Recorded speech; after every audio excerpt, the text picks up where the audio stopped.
خلافکارا عاطفه و مامان گروگان گرفتن. چی تو؟ یا الله، یا شاه چرا؟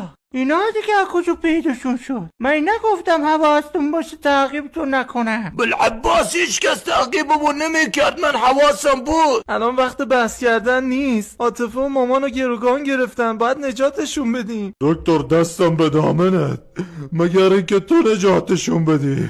من خدا این چپ و راست نجاتون بده. به شرفت فقط یکم فکر کن، تو باهوشی. این آدمو فرق میکنه، تفریح آدم میکشه. به نظر من میتونیم از بدی تو یکی خفه شو توی حیره بری. به نظرم هممون معجون غیب کننده بخوریم و فرار کنیم. ولا بابا زیدم گروگان گرفته، تو از ترس چونت میخوای فرار کنی؟ من یه ایده دارم. بدی میگم ساکت باش، میفهمی؟ بذاری بچه حرفش بزنی. سری بگوز. من میگم یکی دی ان ای قوله رو بزنه،